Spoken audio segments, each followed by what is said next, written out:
जैसा कि सरकार की नई विनिवेश नीति आगे बढ़ती है, केंद्रीय मंत्रिमंडल ने अगले सप्ताह अपनी बैठक में आईडीबीआई बैंक के निजीकरण पर विचार करने की संभावना है। मंगलवार को सूत्रों ने कहा, एलआईसी के स्वामित्व वाला आईडीबीआई बैंक ब्लॉक पर डाला जाने वाला पहला सार्वजनिक क्षेत्र का बैंक होगा।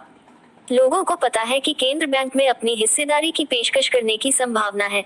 इसके साथ ही राज्य द्वारा संचालित बीमा प्रमुख भी।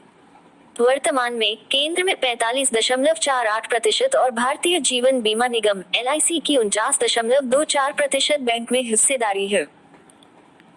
भारतीय रिजर्व बैंक आरबीआई द्वारा इस महीने की शुरुआत में आईडीबीआई बैंक को प्रॉम्प्ट करेक्टिव एक्शन पीसीए ढांचे से बाहर ले जाने के बाद यह कदम उठाया गया है। केंद्रीय बैंक ने उल्लेख किया कि 31 दिसंबर 2020 को समाप्त तिमाही के लिए प्रकाशित परिणामों के अनुसार बैंक नियामक पूंजी, शुद्ध एनपीए और उत्तोलन अनुपात पर पीसीए मापदंडों के उल्लंघन में नहीं है। आरबीआई ने मई 2017 में बैंक को पीसीए के तहत रखा था।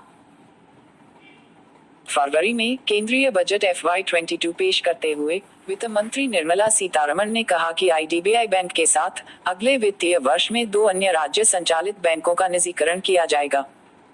अशोक होटल लीज आउट हो गया।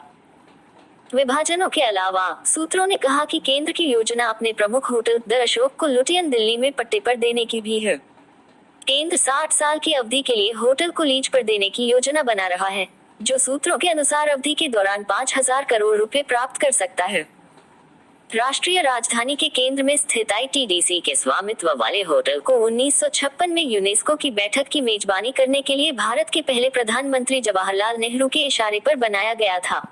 यह सरकार के नए विनिवेश के तहत गैर रणनीतिक रूप से संस्थाओं को बेचने के फैसले के बाद है। नीति एफएम सीतारमण ने बजट 2021 प्रस्तुति के दौरान कहा था कि अगले वित्तीय वर्ष में सभी पूर्व घोषित विनिवेश प्रक्रियाओं को पूरा कर लिया जाएगा। हाल ही में एक वेबिनार के दौरान मुख्य आर्थिक सलाहकार के वी सुब्रमण्यन ने यह विश्वास भी जताया कि वित्त वर्ष 2021-22 के लिए 1.75 लाख करोड़ रुपए का विनिवेश लक्ष्य आसान रूप से प्राप्त करने योग्य था।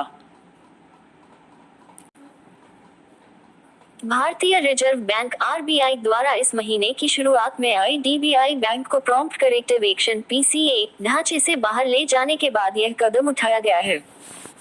केंद्रीय बैंक ने उल्लेख किया कि 31 दिसंबर 2020 को समाप्त तिमाही के लिए प्रकाशित परिणामों के अनुसार बैंक नियामक पूंजी, शुद्ध एनपीए और उत्तोलन अनुपात पर पीसीए मापदंडों के उल्लंघन में नहीं है।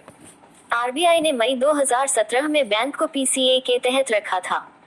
फरवरी में केंद्रीय बजट FY22 पेश करते हुए वित्त मंत्री निर्मला सीतारमण ने कहा कि आईडीबीआई बैंक के साथ अगले वित्तीय वर्ष में 2 अन्य राज्य संचालित बैंकों का निजीकरण किया जाएगा। अशोक होटल लीज आउट हो गया। विभाजनों के अलावा सूत्रों ने कहा कि केंद्र की योजना अपने प्रमुख होटल द अशोक को लुटियन दिल्ली में पट्टे पर देने की भी है। केंद्र 60 साल की अवधि के लिए होटल को लीज पर देने की योजना बना रहा है, जो सूत्रों के अनुसार अवधि के दौरान 5,000 करोड़ रुपए प्राप्त कर सकता है। राष्ट्रीय राजधानी के केंद्र में स्थित आईटीडीसी के स्वामित्व वाले होटल को 1956 में यूनेस्को की बैठक की मेजबानी करने के लिए भारत के पहले प्रधानमंत्री जवाहरलाल नेहरू के इशारे पर बनाया गया था।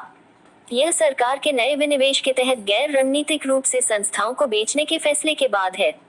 नीति एफएम सीतारमण ने बजट 2021 प्रस्तुति के दौरान कहा था कि अगले वित्तीय वर्ष में सभी पूर्व घोषित विनिवेश प्रक्रियाओं को पूरा कर लिया जाएगा। हाल ही में एक वेबिनार के दौरान मुख्य आर्थिक सलाहकार के वी सुब्रमण्यन ने यह विश्वास भी जताया कि वित्त वर्ष 2021-22 के लिए 1.75 लाख करोड़ रुपए का विनिवेश लक्ष्य आसान रूप से प्राप्त करने योग्य था।